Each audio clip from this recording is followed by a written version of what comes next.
that's okay. But that story was, my kind of descent into something in San Francisco that I still will say I'm glad I saw it. That was Peter Hartlaub, the Chronicle's pop culture critic. I'm Jeff, and this is Storied San Francisco.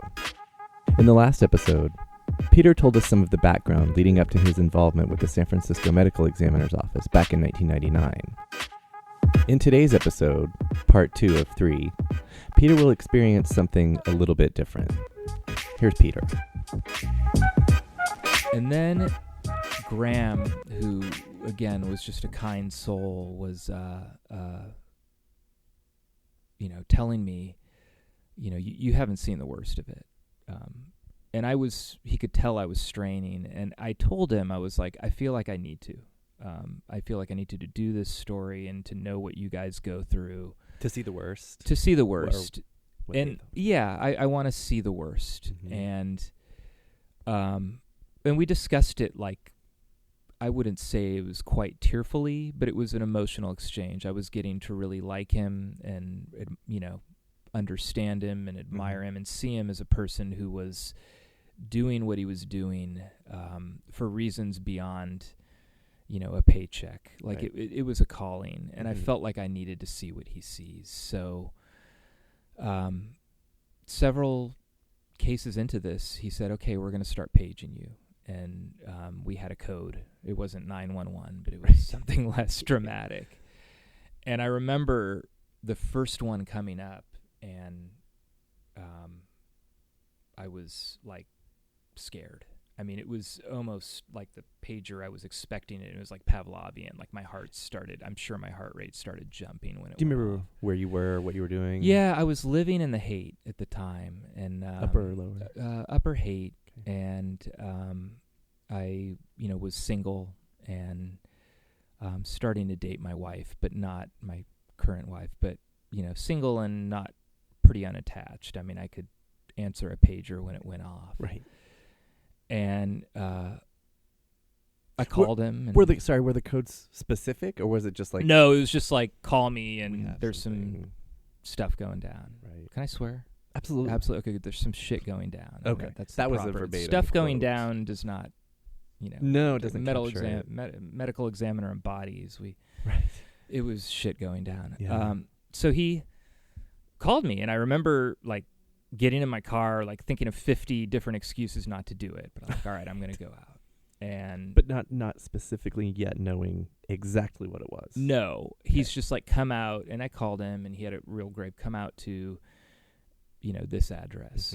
And the first one, I'm going to tell you about two, because there was one that was striking for one reason and one that was horrifying and changed me. Okay. The first one was a elderly man who had some sort of, dementia, and he had lost his wife and didn't understand it. And I knocked on the door, and they told me, Graham and Bill were both there, and they told me, like, just motion to sit down. And I remember saying, like, am I going to be disruptive? I always asked that, I didn't want to be disruptive or add to anybody's pain. More through all this. observational than... And he's like, you're not going to be noticed, but just stay there. Sure. And he called me because it wasn't the man's struggle, and he's trying to explain to the man what's going on, and there are all these red tape type things that Graham has to get from this man who is not even understanding that his wife is dead. Wow. And but the real striking thing, and it's like medical examiner, I thought I was going to just walk away from this wrecked, but it was life affirming in some ways, was the beat cop who had answered the call and called the medical examiner had made this man dinner. Oh. And wow. Okay. The man was sitting down to dinner, and this beat cop had been going through this man, walked into his kitchen. He had done this before. It was an older... He made it there at the guy's house? Yeah. Wow. He called the medical examiner. The woman was dead. He didn't move her. She's in the bedroom, motionless. the man with dementia still doesn't understand, but he probably hasn't eaten, and it had been, I found out later, a day if not days. Wow. And this beat cop had gone into the guy's kitchen and like he was at home and put together a meal for the guy that the guy is sitting there and eating hungrily, Wow. And I thought that call was going to be for something horrible, right? Some horrible sight. And I realized later he was calling me to kind of explain to me a little bit more, about the good in the world. Some of the humanity you might see. Yeah. So if it's cool, I'm going to read Sure. just the first few paragraphs of the story they ended up writing. Absolutely. And then I'm going to tell you about the bad The other one. one. The other one. Okay. This is from 1999, San Francisco Examiner. Starts with a quote from Graham. I live in the city and drive around on my day off. Each time I recognize more and more of the houses of buildings. They all have something to do with death and mayhem. My story now. Graham Cowley is haunted by his work. The faces of death spring up everywhere, from busy intersections to ballpark bathrooms. The sights and smell of the job still send him into dry heaves. The few thank you notes he gets are stained with tears.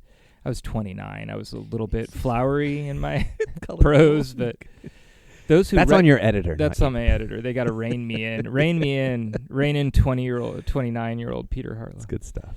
Those who recognize Cowley in bookstores and bars almost never want to shake his hand.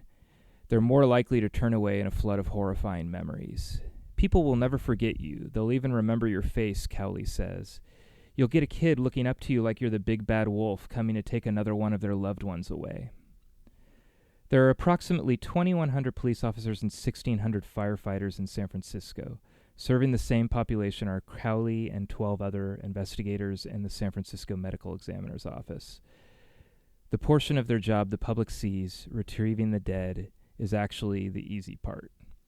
And then I go into what they do day to day. So this was after this first.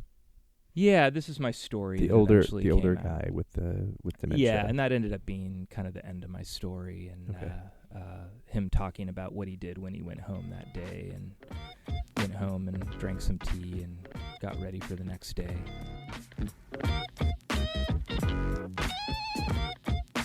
Well, that's it for part 2 of Peter Hartlaub's look at the San Francisco Medical Examiner's Office. Don't forget to follow us on Instagram and Twitter at StoriedSF. We're also on Facebook now at Storied San Francisco. You can email me at storiedsf@gmail.com, and the website is storiedsf.com. If you're listening on iTunes, please rate and review the show. Music for the podcast is by Joe Bigale, a.k.a. Otis McDonald, and photographs are by Michelle Kilfeather. Thanks to Peter for sharing his stories, and thank you for listening. Photographer Michelle Kilfeather's show Walking to Boozeland is now up over at Emperor Norton's Boozeland in the Tenderloin. Go check it out. It's a really great show at a really great bar. Check back next Tuesday for part 3 of Peter Hartlaub's look at the San Francisco Medical Examiner's Office.